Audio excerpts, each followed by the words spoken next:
Attorney General William Barr is facing Congress. When we should expect to see the Mueller report. And Operation Varsity Blues continues to capture the nation's attention, one actress at a time. All that and more today, Wednesday, April 10th.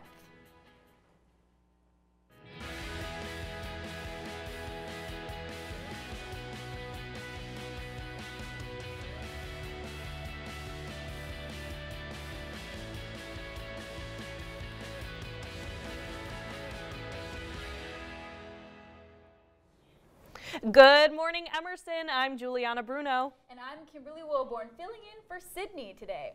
The White House is continuing to make headlines. And so are several lawsuits, from the college admissions scandal to a new case involving a rideshare app. We'll go into the details of those cases later, but here are this week's top stories. It's possible that by next week we could see a redacted but full-length version of the Mueller investigation report.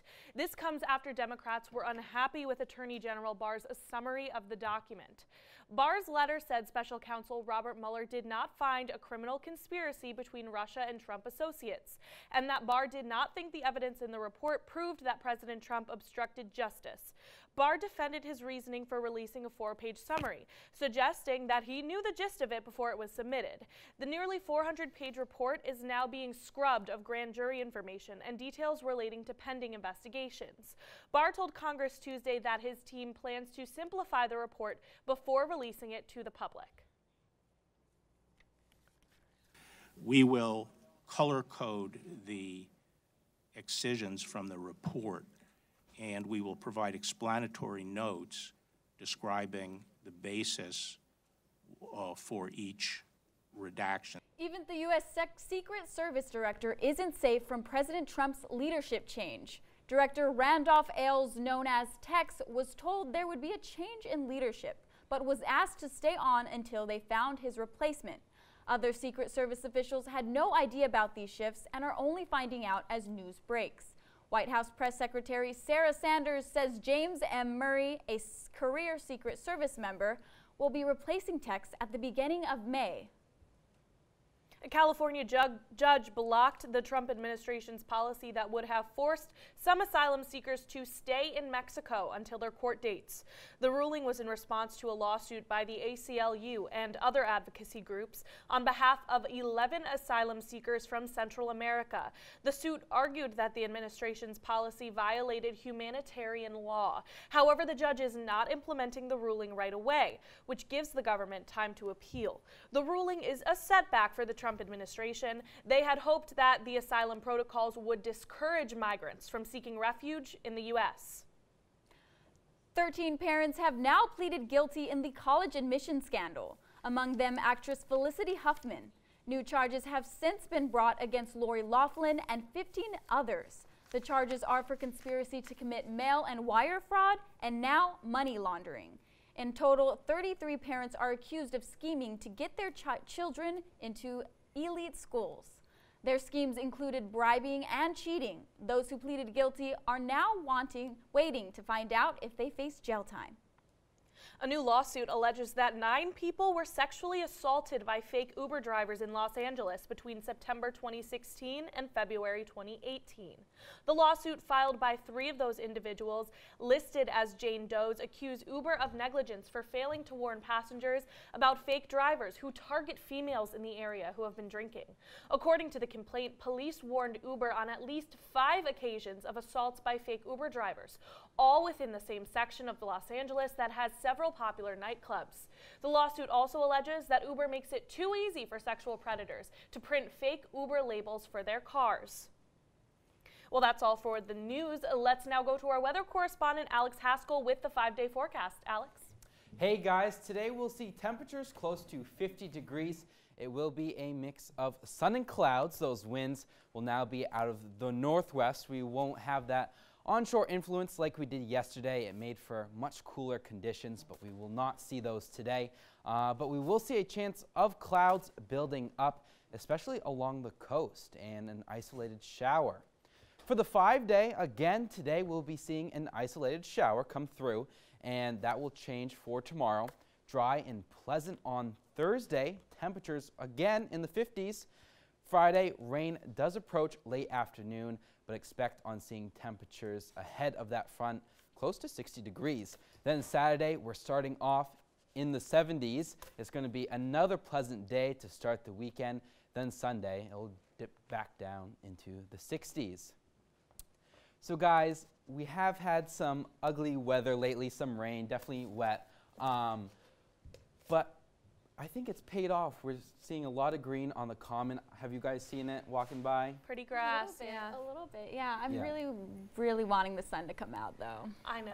I know. We got to get through this week. There is some more rain on the way, but a few breaks in between with the sun. There is also a blizzard in the Midwest. What? Yes, I know. In the Midwest, it's on its way to the East Coast in Boston.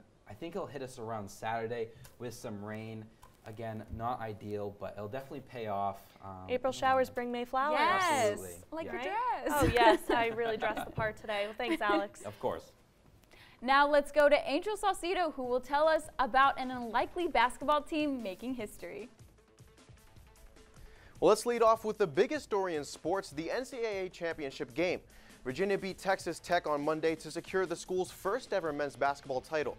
The game was an absolute thriller going into overtime and finishing 85-77 in Virginia's favor. Now, if you remember, Virginia was the same school that made history last year by losing to the 16th seeded UMBC. You would think that loss would be a crippling blow to the program for at least a couple of years. Well, Tony Bennett and his Cavaliers came into this year with a vengeance, and they showed why the tournament is called March Madness, because literally anything can happen. Cuban baseball players looking to play Major League Baseball will have even more hurdles to jump over. The Trump administration canceled a deal on Monday that made it easier for Cuban baseball players to compete professionally. It was an Obama-era deal that was created to try and warm relations between Cuba and the U.S. Unfortunately, the White House under Trump banned the trade with Cuban government, which includes the Cuban Baseball Federation. The first ever Augusta National Women's Am was hosted on Augusta National, aka the greatest place on earth. And honestly, it was the most entertaining tournament all year. The tournament featured 72 of the top amateur golfers in the world and eventually whittled down to Maria Fassi and Jennifer Kupcho. Fassi and Kupcho absolutely obliterated the field, shooting 6 and 10 under respectively, but the tournament was closer than the leaderboard shows. The two were neck and neck coming down the 16th fairway, but an absolute dagger of a 3-wood from Kupcho set her up for an eagle to put the tournament out of reach. If you haven't tuned into women's golf before, please do, because this was far better than any PGA tournament thus far. Last but not least, Thunder star Russell Westbrook has officially averaged a triple-double for 3 straight seasons. Now, I have a problem with the basketball world.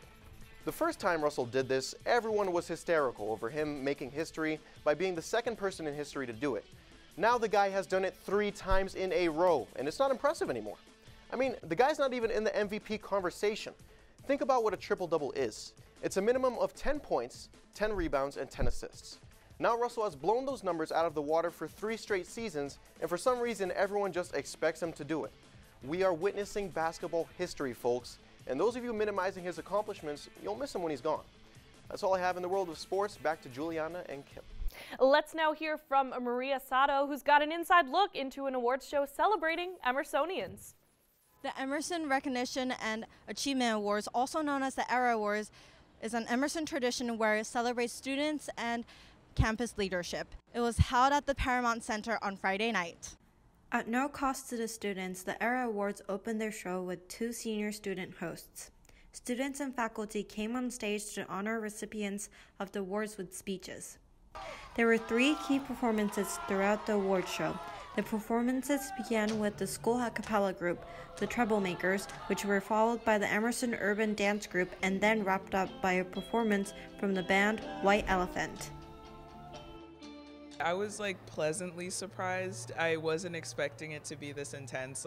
I've only been at Emerson, this is just my first year at Emerson, so I didn't really expect everything to be such high production. So I was really surprised by this, and I was excited and I'm happy that I came. So I received the Emersonian of the Year award tonight, and I still am a little bit overwhelmed. I don't really know what to say. I was not expecting it, but I'm just really grateful that I got to work with so many great people over the past 4 years, and they're probably the reason I got this award because they make me look really good. I'm really proud to announce that we got Organization of the Year. We are Emerson Independent Video, and this award I would dedicate to everyone from the EPs to the management board to anyone who works on the crew, all the actors, the directors, DPs, anyone who's a part of EIV. We're really proud to have over 500 members, and I would just dedicate this award to them. I'm your Emerson News correspondent, Maria Sato. When we return, Elizabeth Perkin will tell us how one city is mourning the loss of rapper Nipsey Hussle.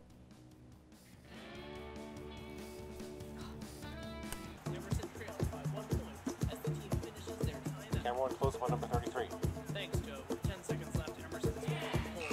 Follow the ball, follow the ball.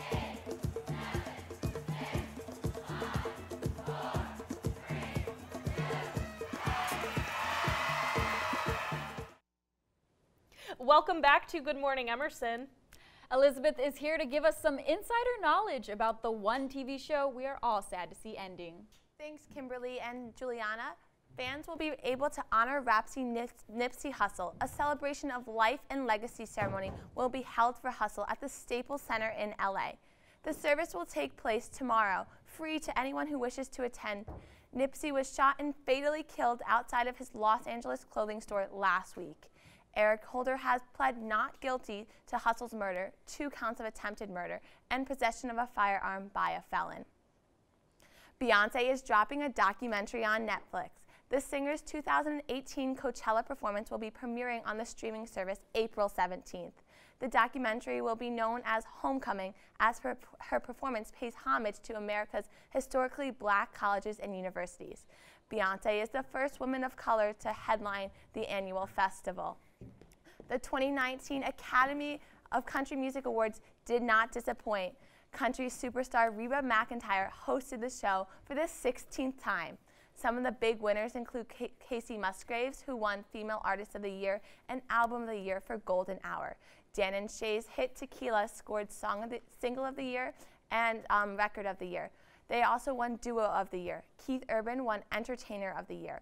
The show was full of unbelievable performances and a few awkward moments. And now for the tea. The cast of Game of Thrones is gearing up for the premiere of the 8th and final season.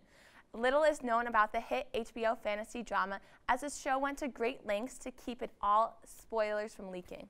What do you guys think about this? Are you excited? I'm so excited. Big Game of Thrones fan. I love the whole show. I don't watch it. However, I am mesmerized by that Oreo commercial. Did you see it with the Oreos and it's like playing da da da da da da da, and they recreate the opening with Oreos? I haven't. Listen, more of a cookie gal than a Game of Thrones gal, but you guys can take this one. Who do you think is gonna win the throne? I am not sure. I think they're gonna completely 180 it, and we have no idea what to predict because of the fact that they've been keeping it so under wraps. That's true. I've heard that they were confiscating phones, using fake names to book different places. God, it's like being on a jury. I know, and it's all because it's the last and final season, and HBO really wants to have such an amazing last season. What about Joe Jonas? Because he's engaged to Sophie. What's going on there? Yeah, so apparently, because he's engaged to Sophie Turner, he had to sign an NDA. Right? That's ridiculous. Isn't that crazy? Wow. But apparently Sophie told him the ending of the show and he didn't like it. So we can only hope for the best, and maybe Joe just doesn't like what everyone else likes. Maybe he said that to throw us off. I don't know. I just don't want another death. I know. And though Kim will be a mess after this last season, your workspace doesn't have to be. Our Life Hacks correspondent Samantha Wolf has some tips on how to keep your desk tidy. Kim. Hey everyone, it's your Life Hacks correspondent Samantha Wolf, and as you can see, my desk isn't looking too great today. So, I'm going to be showing you a few different ways you can organize your desk and your dorm room overall. Let's get started. It seems pretty obvious, but taking all your desk items like pens, pencils, and markers and placing them into jars can free up so much space and help you see everything easily. Do your cords ever get messy and disorganized? This simple life hack will make things a little easier. Use washi tape to create colorful labels for the wires so it's easy to locate which one goes for which device. Just fold the washi tape over itself to create the flag. Then use a permanent marker to label the chord. The desk by itself is kind of boring, and a great way to bring some life to it would be with some floral arrangements. You can buy these inexpensive glass bottles and fake flowers at any craft store.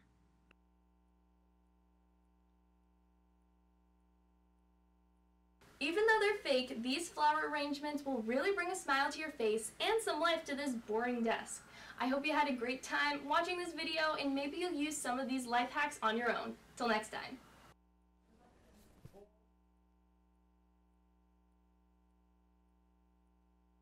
I'm here with Berklee College of Music band The Blue to hear about their musical journey and inspirations. So guys, thanks for coming. Thank you. So tell us about like where you're all from, what made you choose Berklee? You want to start? Well, I'm from New York, and I have a kind of a weird story. I didn't actually do music at all up until like my sophomore year of high school.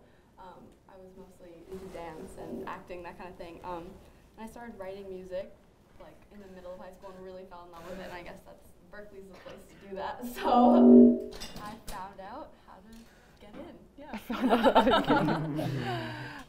I'm originally from St. Paul, Minnesota, and I had a lot of guitar teachers growing up that were Berklee grads, and they said that's kind of the place to go. I knew I wanted to be a professional musician since I was like 9 years old. Wow. It's just kind of what I always wanted to do, so I figured this was a good place to aim to be.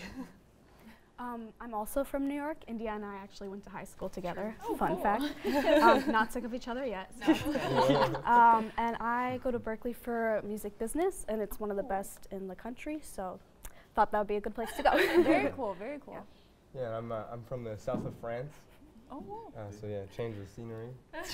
And yeah, I think the list of alumni of Berklee kind of speaks for itself. There's so many people that I've been listening to and that I grew up like admiring and stuff like that. So I think that's why I went there. And I'm originally from France as well. And well, actually, one of my teachers, one of my teachers went to Berklee in the 70s, and it seemed like the place to go for music. So two from France and two from New York. One from Minnesota. Yeah. Always gonna rip.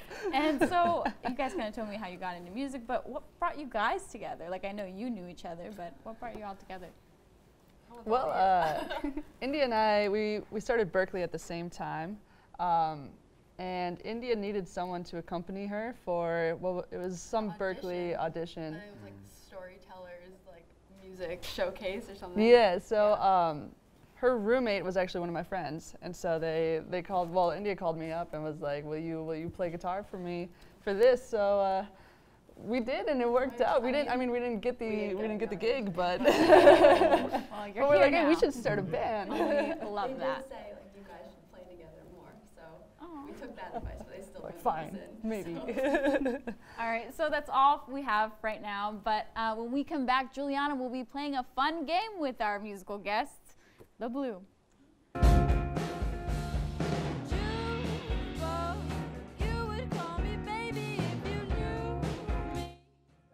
And I'm Mary Malloy. And this is Good Morning Emerson.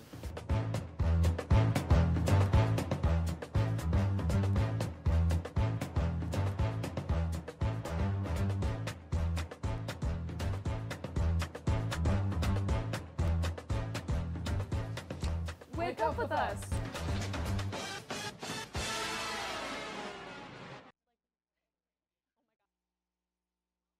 I'm here with Berklee-based band The Blue, who's ready to play Name That Bop. Heck yeah, that was a good answer. All right, you guys. So I'm going to just explain the game for you. Basically, the lead singer and I are going to go back and forth, and we're going to sing a little bit of a song, and then the four of you will guess that song. Pretty simple. It's kind of like Name That Song, except live. All right? So I'm going to start. Here's one that you have to know. My loneliness is killing me, and I must confess, I still believe Britney Baby one more time. Heck yeah, you got it. All right, point for you guys now. Go ahead. Okay, so this one, I don't know if you'll know it or if I know it, but I'm gonna do my best. Oh. Do. Wait, what? Sorry, is it Baby Shark? Yes, okay. it is. Look at that. You don't know Baby Shark? I don't know. No, honestly, I wish I didn't know it. I wish I were you. Okay. Here we go. You guys gotta know this one. Galileo, Galileo, Galileo. Jules, you wanna go? It's Bohemian Rhapsody. Yeah. Good work, good work. All right, go ahead. Alright, this one. I'm gonna pop some tag. Oh my god, $20 in my pocket. Thrift shop. Yeah, that's the one. Awesome. So we're each gonna do one more. Okay. All right, here we go. Oh, oh, oh, oh, oh. Shallow. Heck yeah. No words even. You sing that all the time. That's all I know. You should have had that one. Ain't got no money in my pocket, but I'm already TikTok. And yeah. Oh my gosh, guys. I love this game. Did you guys have fun? Yeah, my competitive Great. nature is coming Awesome. out of Thank it. you for playing with me. And I really wish we included Old Town Road.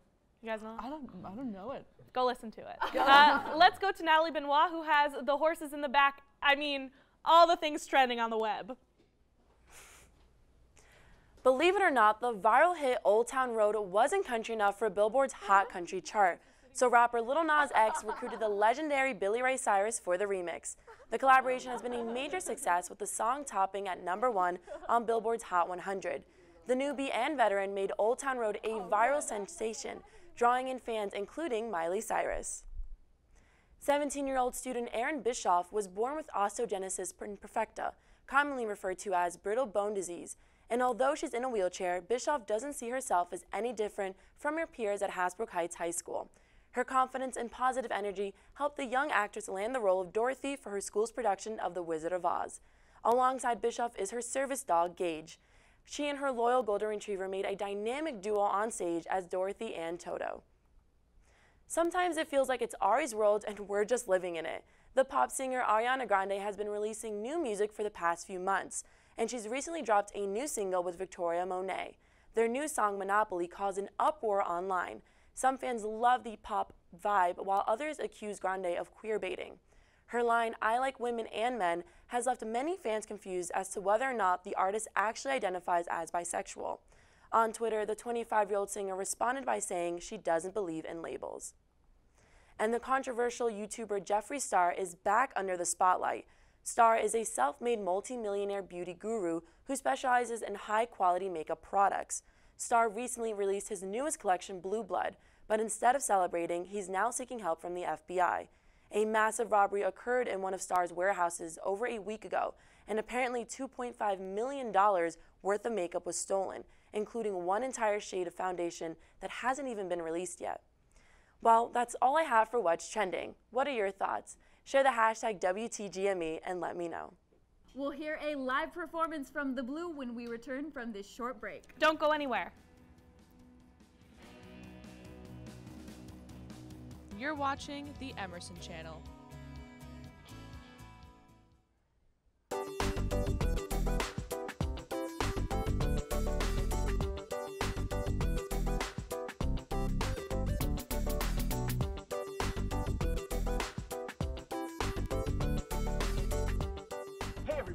Welcome to Boston. We're so excited to be your guide to the wacky city of Boston, Massachusetts. Hello, I'm Paulo Seves. And I'm Matt Finkelstein. And welcome to Fast Forward Rewind, the orientation show that is here to make your college experience the best it can be. 5, 6, 7, 8, President Pelton is our best friend. President, I am my best friend.